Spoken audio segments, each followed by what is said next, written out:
Bonjour Rachida Dati. Bonjour. Vous êtes ministre démissionnaire de la Culture. Tout d'abord, on l'a appris hier, une enquête a été ouverte par le parquet de Paris après des menaces de mort reçues par les organisateurs des JO, des menaces intolérables. Rachida Dati, vous leur apportez votre soutien ce matin ? Ces menaces sont inacceptables et insupportables. Ces menaces existent. D'ailleurs, moi j'ai exprimé ma solidarité à ces artistes et à toute l'équipe qui les entoure.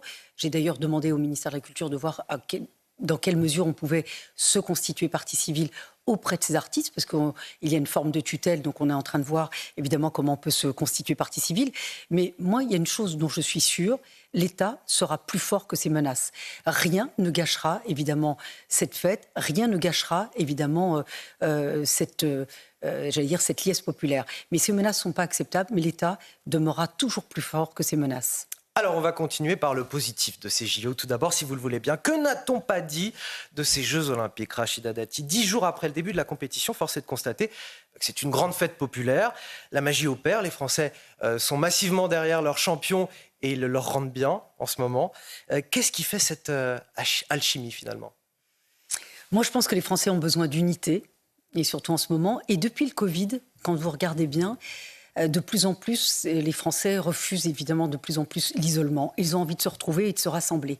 Et cette manifestation, qui est une manifestation populaire, d'ailleurs historiquement, les Jeux Olympiques, c'est la fête du sport amateur. Et donc, c'est très populaire, très accessible. Et donc, ce grand moment d'unité et de rassemblement, c'est ce qu'attendaient les Français. Et moi, je m'en réjouis. À qui doit-on cette réussite finalement ? Aux Français. La liesse populaire, c'est quand même les Français. Ils attendaient cet événement. C'est vrai que ça a un peu râlé un peu avant. Moi, je parle notamment pour les villes olympiques, les villes qui accueillent des manifestations olympiques. Mais aujourd'hui, c'est vrai que les Français sont heureux de cette manifestation. Ensuite, sur l'organisation, il faut quand même reconnaître que l'État est le premier investisseur dans l'organisation de ces Jeux, que ce soit en matière d'organisation logistique, de sécurité, plus de 45 000 forces de sécurité présentes au quotidien pour assurer la sécurité de cet événement et pour que tout se passe bien. La sécurité privée, mais aussi évidemment sur la construction des sites olympiques, les infrastructures, les aménagements. Tout cela, évidemment, l'État a fortement contribué à ce que l'organisation soit parfaite. Et moi, si je prends évidemment comme ministre de la Culture, regardez le Grand Palais. Le monde entier s'extasie devant ce beau monument patrimonial français. D'ailleurs, et ça a été la volonté du président de la République d'y investir plus de 500 millions d'euros de travaux pour avoir ce site évidemment magnifique. Le château de Versailles, dans lequel évidemment jusqu'à la veille, les travaux se sont terminés quasiment la veille de l'arrivée de la flamme. Et donc il y a eu un investissement massif pour les sites olympiques, pour les infrastructures, pour que ce soit une véritable réussite, mais aussi vis-à-vis des athlètes. Parce que, comme je le disais à l'instant, les Jeux Olympiques, c'est la fête du sport amateur. Tous les clubs de France ont été impliqués. Juste une chose. Et ça, vous vous souvenez, le président de la République voulait que la France soit une nation sportive. Qu'est-ce qu'il a fait ? Il a mis sur la table 300 millions d'euros pour un programme qu'on appelait de haute performance. Parce qu'on s'était rendu compte que beaucoup d'athlètes vivaient sous le seuil de pauvreté. Tous les athlètes, en tout cas 670 d'entre eux, ont bénéficié d'un revenu qui ne soit pas inférieur à 40 000 euros par an. Pour les autres, et cela pour la permet totalité, l'excellence bien sûr. Quand vous êtes moins préoccupé par le quotidien, vous êtes beaucoup plus performant. Et cette moisson de médailles, on la doit à cet engagement et cette volonté du président de la République pour que la performance, pour que le haut niveau, au niveau sportif, soit évidemment récompensé. Qu'avez-vous fait, Rachida Dati, pour que cette grande fête populaire le soit aussi pour les jeunes des quartiers populaires ? Pas que pour les jeunes des quartiers populaires, pour l'ensemble des jeunes. J'ai souhaité évidemment l'organisation des Olympiades dites culturelles, c'est d'allier le sport et l'art dans de nombreux équipements culturels dans les villes olympiques, mais bien au-delà, parce que nous avons souhaité aussi faire participer les jeunes qui ne pouvaient pas venir sur des villes olympiques dans les équipements culturels. C'est un grand succès, une grande mobilisation. Et d'ailleurs, je voulais remercier tous les acteurs de l'éducation populaire que j'ai réunis au ministère de la Culture. Ils n'avaient pas été reçus depuis plus de 35 ans. C'est un partenariat que j'ai mis en œuvre avec eux pour évidemment faire bénéficier les jeunes évidemment de ces Jeux Olympiques au pied de leurs immeubles, si je puis dire, en tous les cas dans leur ville et dans les sites qui n'étaient pas forcément concernés par les Jeux Olympiques. Et je dois le dire, ce qui était aussi rare, j'ai pu l'obtenir, ça a été aussi un peu un combat.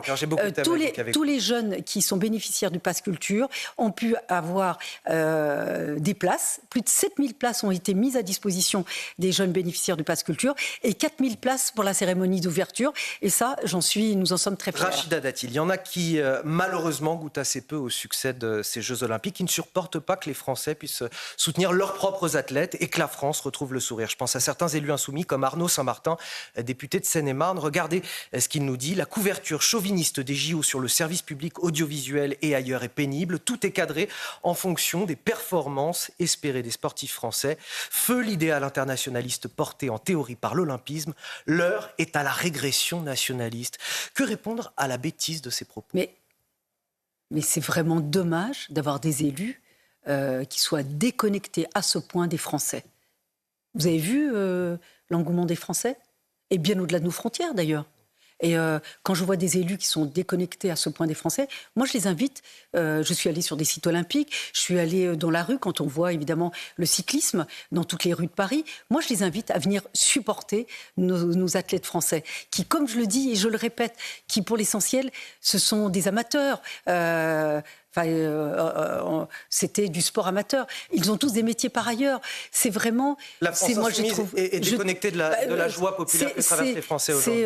C'est évidemment les Français qui travaillent et qui ont cette passion du sport et cette passion de leur pays. Et donc, moi, je souhaite que ce soit contagieux et que ces élus-là soient contaminés par cet engouement. Les Parisiens qui sont restés à Paris cet été découvrent une ville qui, pour la plupart, ils n'ont jamais connue, propre, avec des transports qui fonctionnent bien, peu d'embouteillages et surtout, vous l'avez souligné tout à l'heure, un niveau de sécurité jamais vu grâce à notamment 45 policiers et gendarmes mobilisés. On pourrait presque se croire dans une série Netflix qui s'appellerait Emily in Paris, à deux doigts.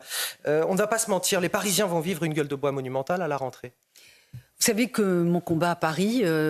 Vous le savez, c'était de lutter contre l'endettement de Paris, parce que quand on voit Paris qui était sale, qui était dans l'insécurité, avec une mobilité qui est plutôt chaotique, parce que moi je souhaite qu'il y ait un plan de circulation harmonieux et qui soit adopté dans ce sens, puisque nous sommes la seule ville à ne pas avoir de plan de circulation, comme je viens de le dire. Et donc c'est vrai que pour un événement exceptionnel, sécurité exceptionnelle.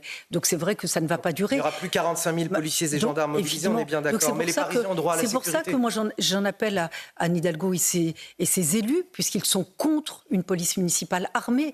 Comment on ne peut pas avoir une police municipale armée, équipée, formée ? D'ailleurs, ces policiers municipaux le réclament pour la grande majorité d'entre eux. Pourquoi ? Nous sommes la capitale de la plus grande région d'Europe. Elle mérite une sécurité à la hauteur. Donc nous souhaitons que ces policiers municipaux soient armés, équipés, formés en ce sens. Pour certains, d'ailleurs, dédiés sur des sites, comme par exemple sur le Champ de Mars. Nous souhaitions qu'il y ait une police municipale dédiée au site du Champ de Mars, mais nous souhaitons également un plan de développement de caméras de vidéoprotection. On l'a vu. On a vu son utilité. Son utilité dans la dissuasion, comme vous savez qu'il y a des caméras de vidéoprotection, ça dissuade la délinquance, mais c'est utile aussi dans les procédures judiciaires. Par exemple, quand nous avons eu des agressions sexuelles, des viols sur le Champ de Mars, le défaut de caméras de vidéoprotection nous met en difficulté pour interpeller les auteurs. Ce sont des moyens d'enquête supplémentaires, effectivement. On aurait pu espérer, comme héritage de ces Jeux Olympiques, que la Seine soit enfin baignable de façon pérenne. Mais le doute plane encore aujourd'hui, Rachida Dati. On a une triathlète belge à l'hôpital après avoir nagé dans la Seine. Toute son équipe a dû déclarer forfait. 2 malades également du côté des triathlètes suisses. Le comité olympique belge espère que des leçons seront tirées pour les prochaines compétitions de triathlon aux Jeux Olympiques.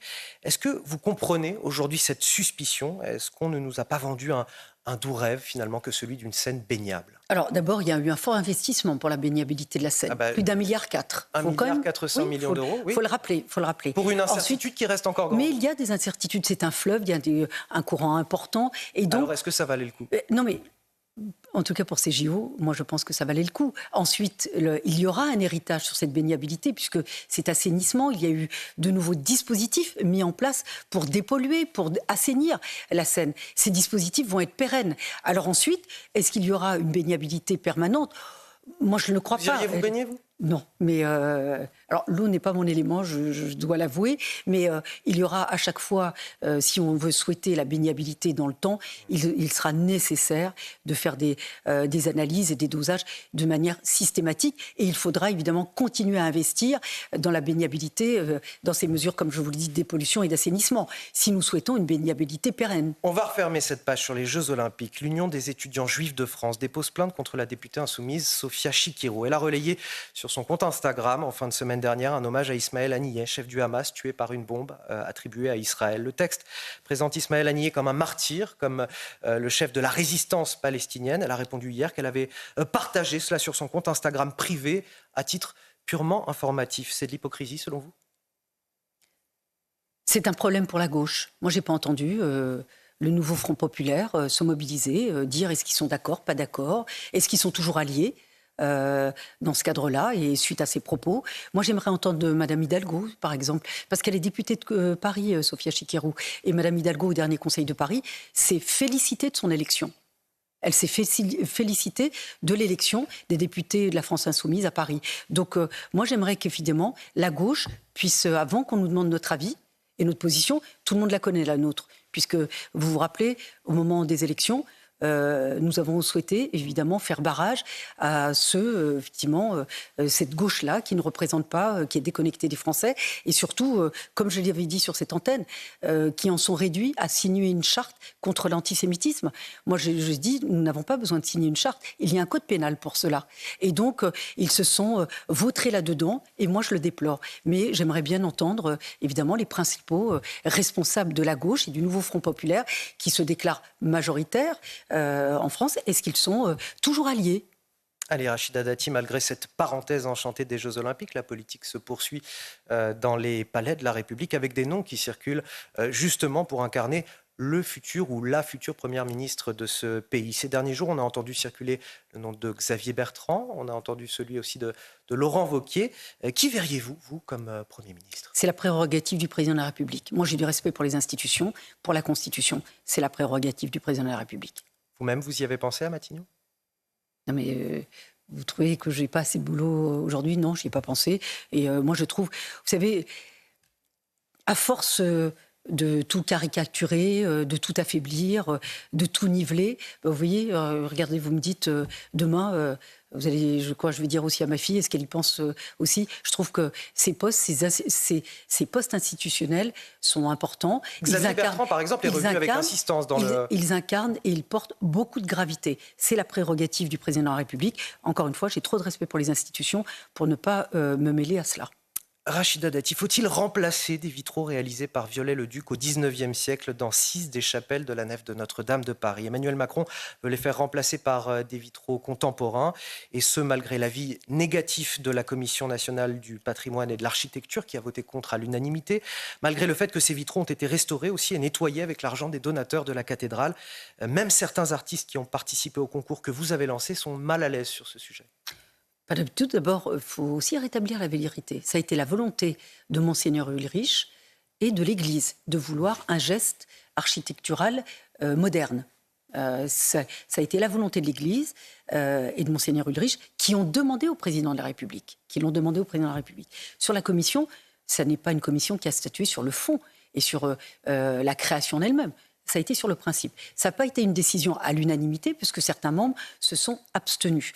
Et quant aux artistes, il y a eu un véritable engouement, puisque de très nombreux artistes se sont portés candidats, une liste restreinte a été retenue, et moi je ne crois pas, je n'ai pas entendu le malaise des artistes, notamment ceux qui ont été retenus. Elle va se réunir à nouveau à la rentrée, et moi je veux vous dire, est-ce qu'aujourd'hui quelqu'un se plaint du plafond de Chagall à l'Opéra Garnier ? Est-ce que quelqu'un aujourd'hui se plaint de la peinture de Soulages à l'abbaye de Conques ?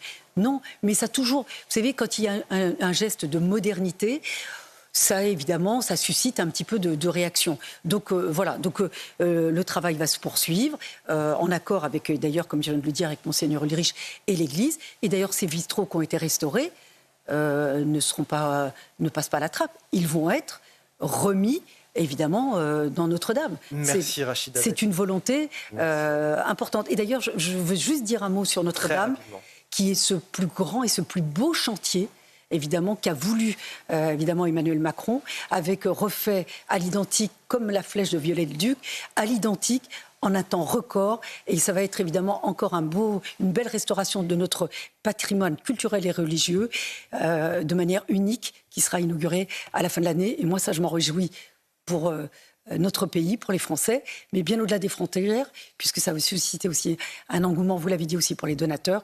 donateurs étrangers. C'était la grande interview de Rachida Dati sur CNews et sur Europe 1.